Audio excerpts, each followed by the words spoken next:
Hi guys, so I'm in a different location from where I need to be, but I am finishing up my pie, like my test round pie, and we're making pumpkin pie today, but it is different because it is a vegan pumpkin pie, because as most of you guys know, I have a lot of vegan friends, and I like cooking and baking, and I want them to be able to enjoy themselves. Stella! I want them to be able to enjoy themselves and like have food that I make and stuff, so hi honey, you're so big in the way. I came up with this recipe and I think it's really great. We devoured this pie the first go around and I was like, this is really good. Let me go ahead and make one for them. Like them as in you guys. And so I'm making this and I'm gonna share it with you guys and hopefully you guys enjoy.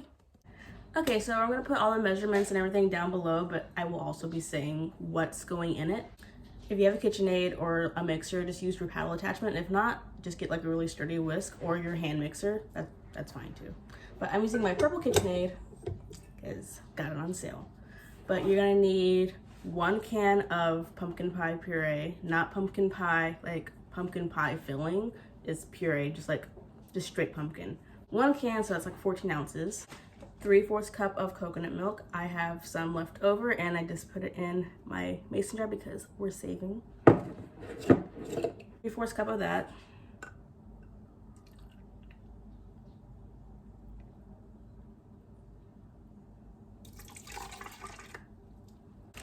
One cup of brown sugar.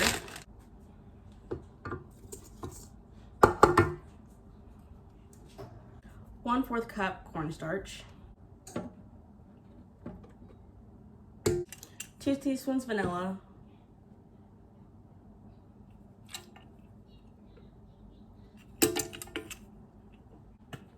2 teaspoons pumpkin pie spice, and make sure it's not apple pie because I did not know that was a thing, but there is apple pie spice, but make sure you get pumpkin pie spice. And I have the McCormick's brand, which looks like that. It's backwards, so hopefully it's not backwards whenever I edit this. 2 teaspoons of pumpkin pie spice, and I'm not gonna measure it out, so just like maybe like 3 like shakes of it.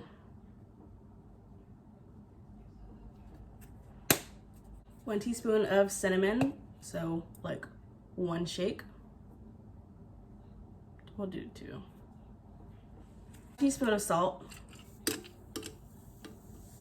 And 1/4 cup of maple syrup. You can use any maple syrup you want because it doesn't really matter. Preferably like 100% maple syrup, like Canadian maple syrup, but I'm using what we have, so Target maple syrup, it's perfectly fine. But 1/4 cup of that. So we're gonna blend this up, and you're gonna blend it for about 2 minutes or until everything is like perfectly smooth. And since it's like not eggy or anything, you can definitely just taste it to see if you need to add anything else and go from there. Okay, so this is what your filling should look like. If you can see that, it's just like a pretty nice like dark orange color, which is great because that means you're gonna have like a nice like A1 pie.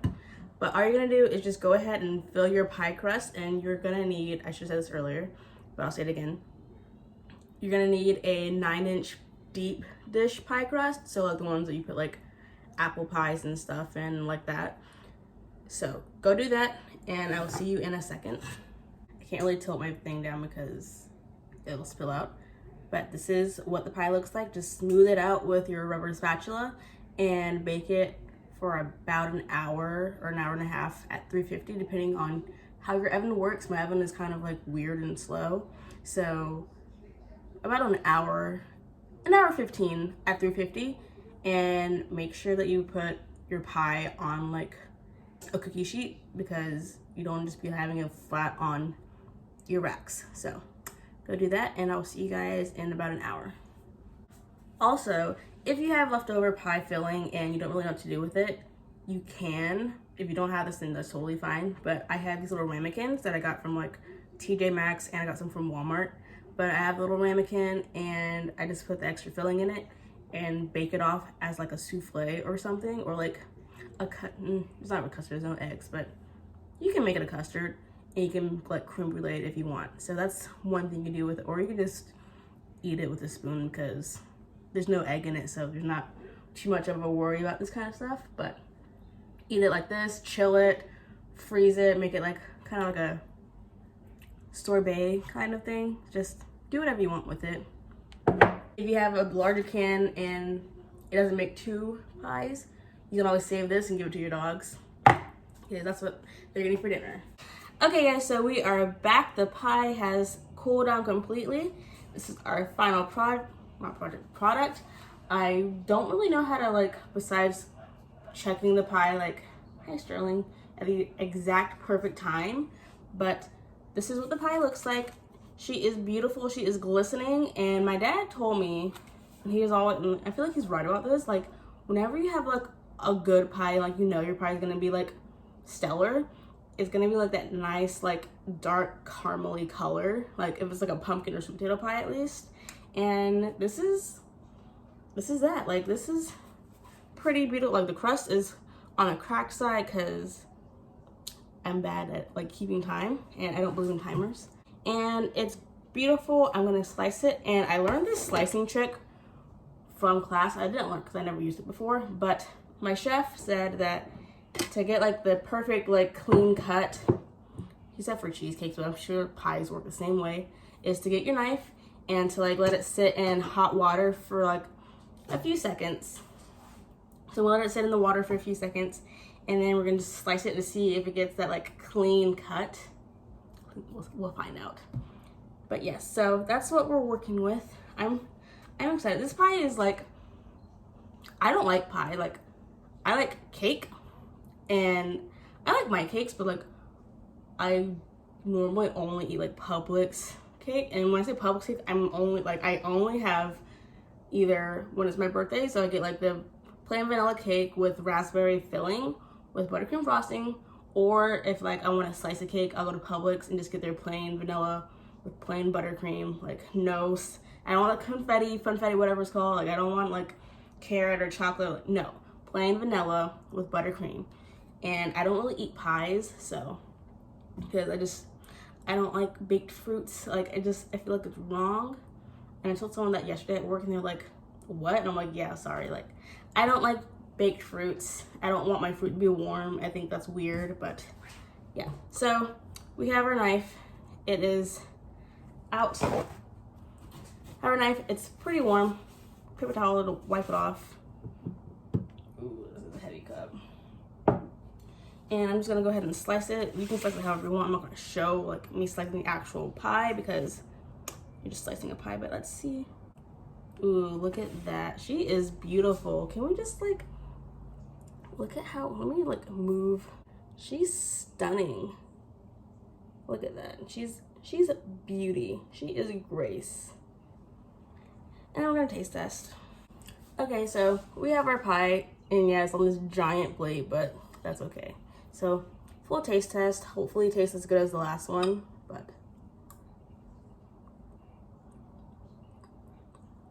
yeah.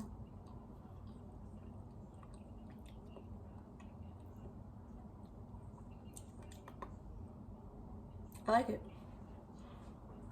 It tastes like a pumpkin pie, which as it should, because it's a pumpkin pie. It had like a nice little, like, slight nuttiness to it because of, like, you have your coconut, and, like, have you ever had, like, fresh coconut or coconut stuff in general? Like, it has, like, a little nutty taste to it because it is technically a nut. So it has the nuttiness from the coconut, the nuttiness from the nutmeg, and then, like, the stuff from the pumpkin pie, like, slice. Like, you can physically, and, like, you can just, like, taste all, like, the spices in it, basically. And I don't know if people, like, actually go and just, like, taste each bit of the pie, but, like, you can, and I like that. This is good.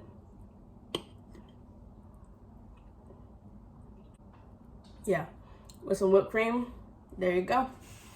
And for the people who are vegan, or if you just want to make this just because, they do make, like, vegan whipped creams and stuff, like, in the store. I think it's the Ready Whip brand. They have, like, the almond one and the coconut one. The almond one is not my favorite. Coconut one tastes slightly better, but you can always just make your own whipped cream. It's, like, literally just getting your full fat of whatever. So if you wanted normal whipped cream, start buying it from, like, the airsoft can. Just get a thing of, like, heavy whipping cream, whip that up real quick, and, like, your blender or your NutriBullet, or just whisk it like really fast for a few minutes. Whipped cream, put some sugar in it, done. No sugar, that's totally fine too. Or you can just go and get like coconut milk, make sure it's like full fat coconut milk, and just like make sure you drain it from the water and just like whip it real quick. There you go, vegan whipped cream. So I hope you guys enjoyed this. I really do enjoy this pie. It's great. I had it for Friendsgiving the other day. Bea liked it. Everyone else in the house liked it, but they like stuff that I make anyway, so that's always a plus. Sterling. Oh, also, your dogs can eat this. I mean, like, they can eat anything, but like, and then like also like don't be feeding your dogs this, but like if they like sneak and get on your counter, like it's totally fine, because there's like everything is like healthy-ish. It came from a plant, so that's good. Except for, well, cornstarch, that comes from corn, I guess. So yeah, that's a plant. So yeah, all of the stuff comes from plants. I hope you guys have a wonderful Thanksgiving, and I'll see you guys next time. Cheers. Bye.